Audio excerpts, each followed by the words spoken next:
साथियों, आज हम मड़वा महल मंदिर के प्रांगण में हैं।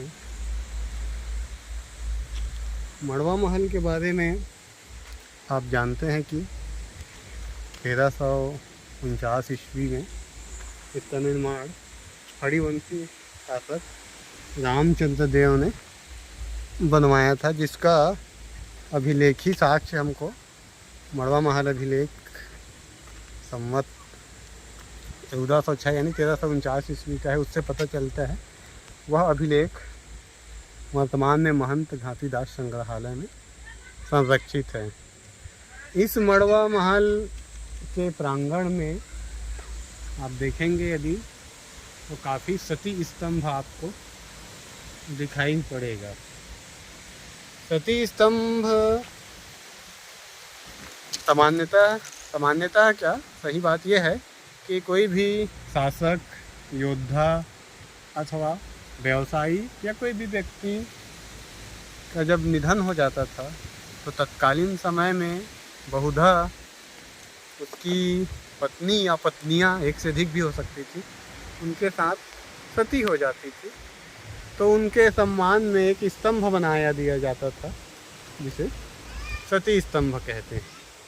सती स्तंभ के ऊपर में सामान्यतः हाथ जोड़े जो व्यक्ति निधन हुआ है उस पुरुष और उसकी पत्नियों का हाथ जोड़े अंकन किया जाता था, और ऊपर में चांद सितारे का भी अंकन एक शाश्वतता के प्रतीक के रूप में किया जाता था।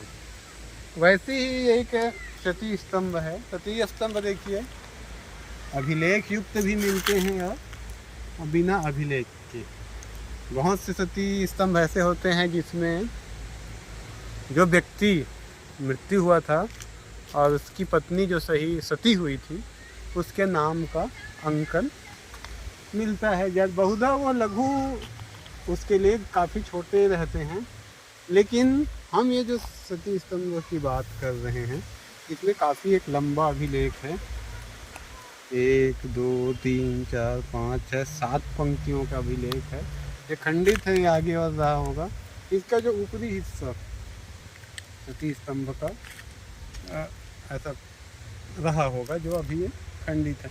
यह सती स्तंभ जो है, जिसके बारे में मैं चर्चा कर रहा हूँ, ये सन 2002-3 में जब मड़वा महल का ये जो आसपास का बाउंड्री निर्माण करने के लिए और मंदिर का अनुरक्षण के लिए जब खुदाई किया गया, बाउंड्री वाल भी बना, तो जब ये खुदाई किया गया तब उसके जब बाउंड्री वाल के खुदाई के लिए जब गड्ढा खोदा गया तब ये सती स्तंभ 2003 में प्राप्त हुआ था। यह सती स्तंभ काफ़ी महत्वपूर्ण है क्योंकि बताया कि 7 पंक्ति का अभिलेख है और इसमें फड़ी नाग वंश के एक नए शासक महाराजा सतीन के बारे में जानकारी प्राप्त हो रही। तो पहले ये देख लेते हैं कि सती स्तंभ का जो अभिलेख है उसमें लिखा क्या है। तो अब देखिए, आप इस अभिलेख में जो पहला पंक्ति है वो संवत 1407 है। ये वर्षे है, वर्षे फिर घोरे, संवत 1407 वर्षे घोरे के बाद ये 11 है, 11 सोमे सौतम माह है, लग रहा है ये डगरे, सौतम डगरे ऐसा लग रहा है। 11 सोमे सौतम डगरे। फिर ये देखिए फणिवंश, स्पष्ट नाम लिखा है, फणिवंश राजे सरदा, फणिवंश का राजा सरदा यानी फणिवंश राजे सरदा।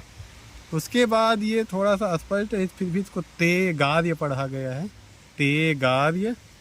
उसके बाद इस अक्षर को नहीं पढ़ा जा सका है, क्या है ते गार्य के बाद इसको यदि छोड़ दे तो ते गार्य राजे राजेन, ते गार्य के बाद ये राजेन मही के बाद साधारणतः धर रहता है, महीधर यानी राजा को महीधर भी कहते हैं, तो ये राजेन महीधर रहा होगा।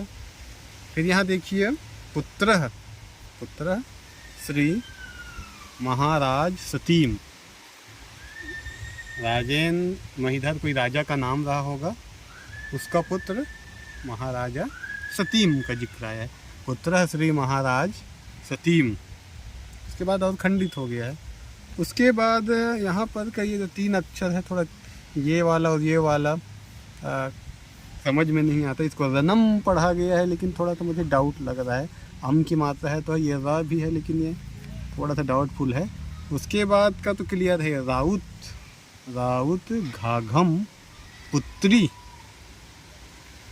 घाघम पुत्री दुई कुल उधरे सहगमन। दुई कुल उधरे सहगमन मतलब दोनों कुल के उद्धार के लिए सहगमन, यानी सती होके जो चले जाते हैं तो सहगमन। यानी इस अभिलेख में क्या क्या पता चल रहा है हमको, तो महाराजा सतीम के बारे में पता चल रहा है ना। एक तो पता, एक फड़ीवंश राजो सरदा के बारे में पता चल रहा है, और एक फड़ीवंश के राजा सतीम के बारे में पता चल रहा है। और ये पता चल रहा है कि राउत घाघम की पुत्री जो थी, कोई भी रही होगी, राउत घाघम उसकी जो पुत्री रही होगी वो दुई कुल उधरे सहगमन, यानी दोनों कुल के उद्धार के लिए सती हो गई। सहगमन यानी चली गई स्वर्ग में, सहगमन हो गई, सती हो गई।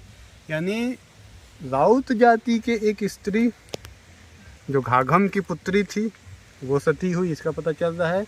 और महाराजा सतीम के बारे में पता चल रहा है, और राजेंद्र सरदा के बारे में पता चल रहा है।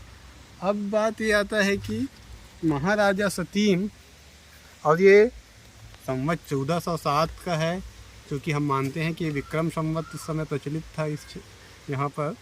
तो ये होता है 1350। अब 1350 में हम जानते हैं कि यहाँ पर श्री रामचंद्र देव ने 1349 में मड़वा महल का निर्माण करवाया था, तो 1349 में वो थे। अब ये महाराजा सतीम कौन थे? तो महाराजा सतीम के बारे में एक और जानकारी हमको ये मिली है। यानी पहले एक सिक्का मिला था 1982 में रायपुर जिले के सोंदरा ग्राम में। 1982 में एक स्वर्ण सिक्का प्राप्त हुआ था जिसमें लिखा था महाराजा श्री सतीम देव। तो रायपुर जिले में स्वर्ण सिक्का मिलने से और यहाँ पर महाराजा सतीम जो इस अभिलेख में हैं, तो ये बहुत संभावना है कि दोनों एक ही हैं। अब सिक्के तो व्यापार आदि कारण से दूर दूर तक चले जाते थे, क्योंकि यहाँ का जो फड़ीवंशी राजा मलगू देव और भोज देव का जो ताम्रपत्र है, कुटेरा ताम्रपत्र, वो बालोद जिले में प्राप्त हुआ है। तो यहाँ से स्वाभाविक है कि वो जो है सिक्का महाराजा सतीम का यदि रहा होगा तो वहाँ गया। अब बात यह है कि महाराजा सतीम राजा रहा होगा तभी तो स्वर्ण सिक्का जारी किया है। तो लेकिन 1350 में सतीम राजा रहे, तो फिर हम तो स्पष्ट जानते हैं कि 1349-50 में रामचंद्र देव शासक थे। तो रामचंद्र देव और सतीम में क्या संबंध है, ये हमको अभी जानकारी नहीं मिल पा रही है। रामचंद्र देव के जो पुत्र हैं मड़वामल अभिलेख में, उनके नाम कन्हड़ देव, चंदन, अर्जुन, लक्ष्मी, हर्षपाल आदि है। तो ये सतीम जो थे फड़ीवंश, इसमें फड़ीवंश ही कहा गया है, सरदा। तो ये रामचंद्र देव और इस महाराजा सतीम में क्या संबंध रहा होगा। एक ही समय में दोनों के शासक होने की जानकारी भी मिल रही है। महाराजा सतीम कोई अलग जगह के भी तो नहीं थे, यहीं मड़वा महल के प्रांगण में सतीम का अभिलेख मिल रहा है, तो इधर से तो संबंध है उसका, और फड़ी नागवंश से भी संबंध है। तो ये फिलहाल हम कड़ी को जोड़ नहीं पा रहे हैं। हो सकता है रामचंद्र देव के पुत्रों में से किसी का नाम सतीम रहा हो, उपनाम वगैरह, या बाद में जाना गया हो, या रामचंद्र के पीढ़ी का कोई रिश्तेदार रहा हो, क्योंकि आसपास के केंद्रों में भी छोटे, यदि मोरमदेव केंद्र था तो इधर पचराही है, बिलहरी, बिरखा, घटियारी, अलग अलग जगहों में अलग अलग व्यक्ति का भी कोई केंद्र रहा हो सकता है। यह भी एक संभावना है, क्योंकि मलगुदेव और भोजदेव का जो है ताम्रपत्र जैसे बताया कोटेरा बालोद में मिला है, और पचराही में भी एक और सामंत का उनका अभिलेख जो बोरिया अभिलेख है उसमें भी मांडू का उल्लेख आता है। तो सतीम और रामचंद्र देव में क्या संबंध है ये फिलहाल एकदम से कहना तो कठिन है, या आगे और साथी, लेकिन ये सती स्तंभ जो है बहुत महत्वपूर्ण है, क्योंकि पहाड़ी वंश के नए शासकों के बारे में जानकारी प्राप्त होती है। राजेंद्र सरदार, महाराजा सतीम और राउत घाघम की पुत्री ने दो जो सती हुई थी। अब ये बता दें कि इस अभिलेख का पहला पाठ जो श्री राहुल कुमार सिंह ने 2003 में इसका पहला पाठ प्रस्तुत किया गया था।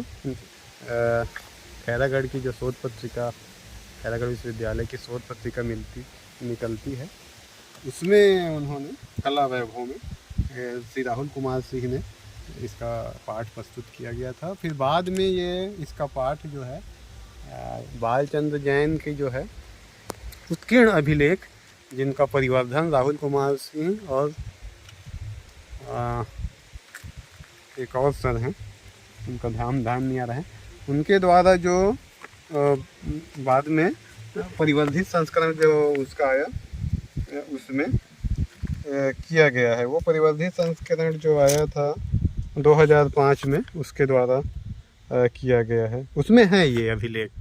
अभी में जो राहुल जी ने पाठ किया है उससे हमने पाठ वो उसी को ही लिया है, और कोई हमने कुछ नया शब्द अपने तरफ से नहीं जोड़ पाए हैं।